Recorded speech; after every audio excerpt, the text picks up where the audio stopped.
Vous faites bien de rester fidèle à la télévision rwandaise. Bienvenue à ce bulletin d'information que vous présente Jean Damascène Manishimwe. Et sans transition, le développement de ce bulletin d'information.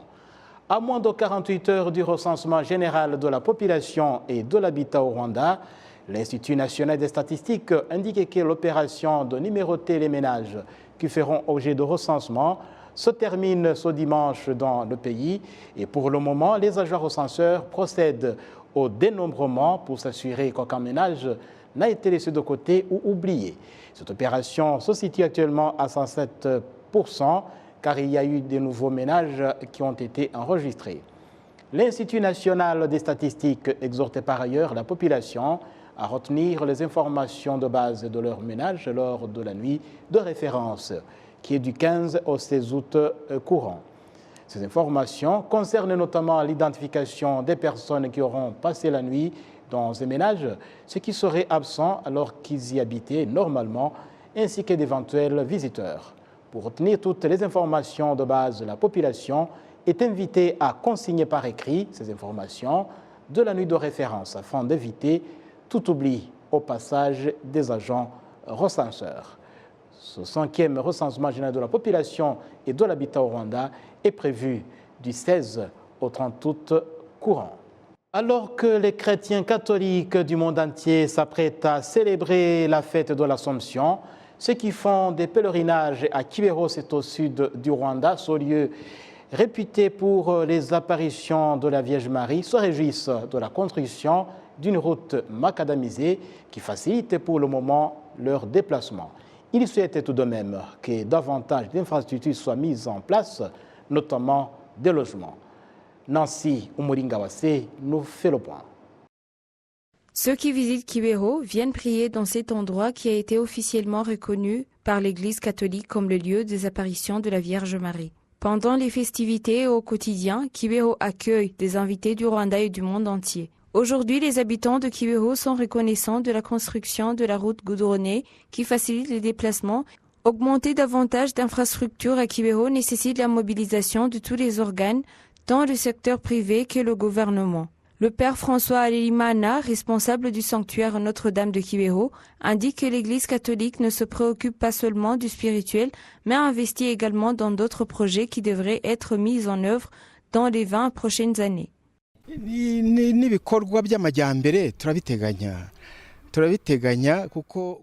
Nous pensons également au programme de développement. Comme aujourd'hui, nous avons déjà des projets.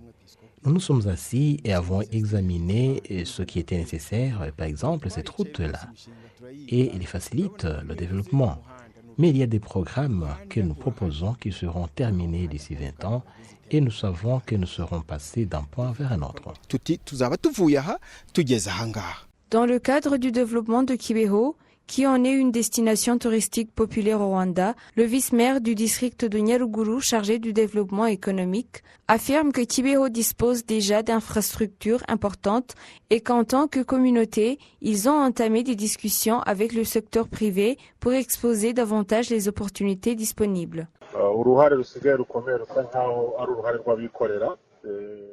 La grande contribution qui manque est celle du secteur privé. Nous leur avons parlé et nous leur avons montré certains défis et comment nous pouvons travailler ensemble et développer Kibeho.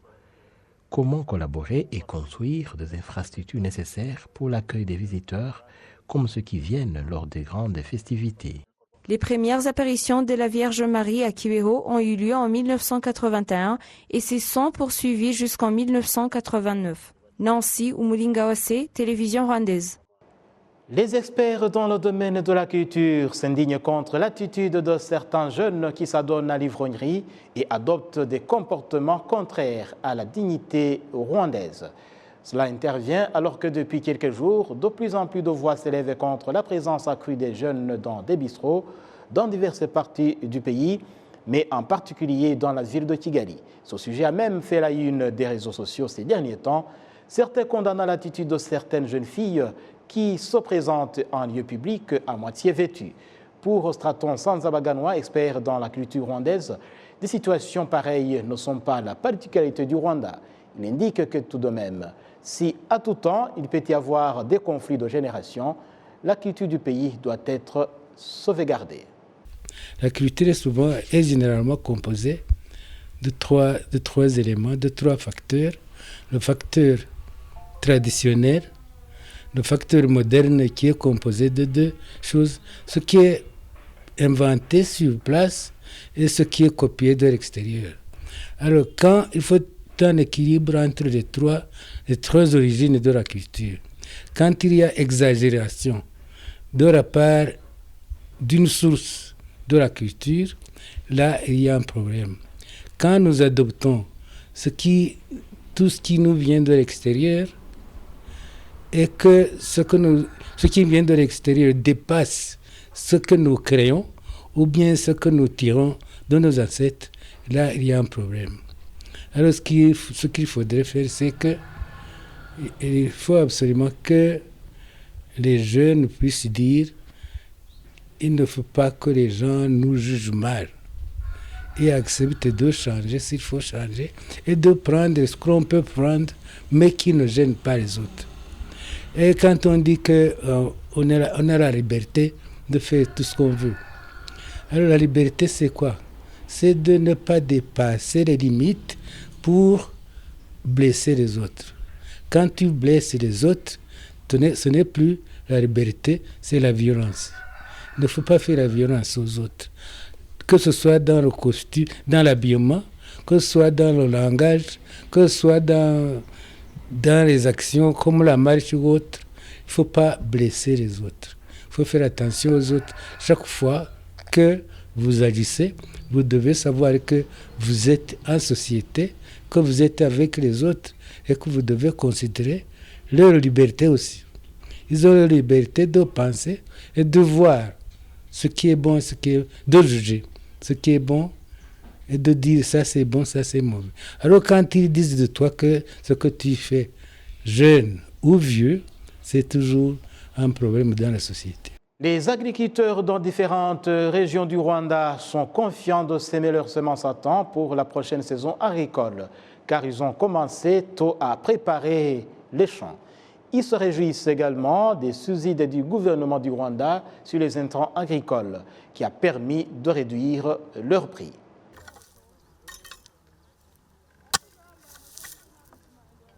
Aux premières heures de l'après-midi, Twagirimana Théoneste, qui vit dans le secteur de Lusiga du district de Lulindo, au nord du Rwanda, travaille dans ses champs même s'il n'y a pas eu assez de pluie. Twagirimana explique que lui et ses collègues sont prêts à commencer à temps la prochaine saison agricole malgré l'augmentation des prix des engrais. Le prix des engrais a fortement augmenté et cela nous affecte grandement. Mais nous essayons d'en minimiser l'utilisation et d'augmenter l'utilisation des suppléments. Avant, on l'achetait à 620 francs rwandais et maintenant c'est à 1000 francs rwandais, ce qui était le cas la saison dernière. Le soutien du gouvernement est là, mais nous devons rembourser le prêt lorsque nous aurons récolté. Les agriculteurs ont déjà pris l'habitude de combiner l'engrais chimique et l'engrais organique. Muka Sekuru Janvière, qui vit également dans ce secteur, fait de même. Nous avons préparé nos champs et tout ce que nous attendons, c'est la pluie. J'ai ramassé les engrais et dès qu'il pleuvra, je commencerai à s'aimer sans délai. Tout le monde est prêt. Normalement, on plante d'abord des carottes. Donc, dès qu'il pleut, on commence par les légumes et puis les haricots la semaine suivante. Ceux qui n'ont pas de moyens peuvent se faire aider parfois par leurs voisins. Les ingénieurs agronomes indiquent que lorsque les engrais organiques est utilisé convenablement, la production peut augmenter jusqu'à 75%. L'avantage en est que chaque citoyen peut obtenir à partir des ordures ménagères.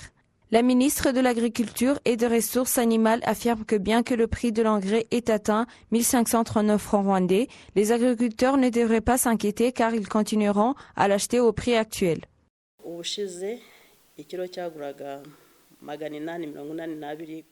Avant, le prix du kilo était de 882 francs rwandais pour un agriculteur.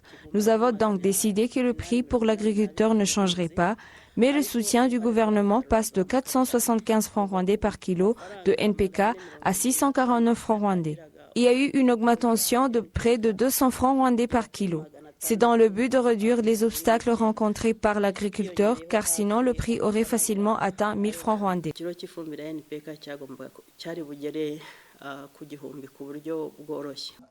Le ministère de l'Agriculture et des Ressources animales demande aux agriculteurs de bien prendre soin du sol en le protégeant contre l'érosion et de veiller à l'usage judicieux d'intrants agricoles pour une meilleure production.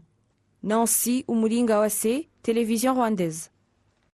Les élèves intégrés dans des clubs de filles à l'école primaire à travers le pays indiquent que la création de ces clubs a permis de renforcer leur connaissance sur le principe du genre. Cette campagne concerne les jeunes filles de l'école primaire, de la 4e à la 6e année en particulier. Nancy Umulingawase, reportage. Les clubs de filles depuis un certain temps sont opérationnels dans différentes écoles primaires au Rwanda. Pour ces enfants, la création des clubs a développé leur niveau de compréhension en matière du genre. Les garçons comme les filles sont désormais conscients de la complémentarité qui doit exister entre eux. Ils ajoutent que les accompagnements ont permis d'être mieux informés sur la santé reproductive. Grâce à ces clubs, ils ont pu aussi comprendre combien il est important de demander conseil à toute personne avisée, aussi bien pour leur santé que dans leurs études. Mukaïla Yejulienne, chargée de la promotion du genre et du développement du curriculum à l'Office rwandais pour le développement de l'éducation de base, estime que les campagnes de sensibilisation de ces jeunes ont permis de réduire de grossesses non désirées et le taux d'abandon scolaire chez les filles comme chez les garçons. Il ajoute que la sensibilisation a permis aussi de relever le taux de réussite des élèves de l'école primaire. L'impact se perçoit de manière à ce que ces grossesses indésirées se réduisent d'un jour à l'autre. Et puis, il y a aussi le fait que les enfants qui ont eu d'autres enfants, bien sûr, ce sont des enfants mères, peuvent rejoindre l'école. Et puis, il y a aussi cette façon d'empêcher les filles d'aller à l'école parce qu'elles deviennent adolescentes. Et on a sensibilisé les parents, on a sensibilisé aussi les enseignants, de façon que ces enfants ont pu rester à l'école et continuer leurs études à la normale. D'autre part, ce programme a changé aussi la vie des parents, comme l'a fait entendre le projet Building Learning Foundation, qui mène ce programme en partenariat avec l'Office rwandais du développement de l'éducation de base. Mais si je parle d'un avenir dans 5 ans, je peux commencer par ce que nous avons pu réaliser dans les années passées. Donc, si vous visitez les écoles, ou bien si vous parlez aux enseignants et aux organes nationaux qui mettent en œuvre le projet, vous allez voir que les performances des enfants ont abouti à une échelle suffisante, je dirais même remarquable. Et même si vous discutez ou bien si vous analysez les données des agences nationales chargées des examens, vous allez voir que maintenant le taux de réussite a un peu augmenté de la part des filles et de la part des garçons.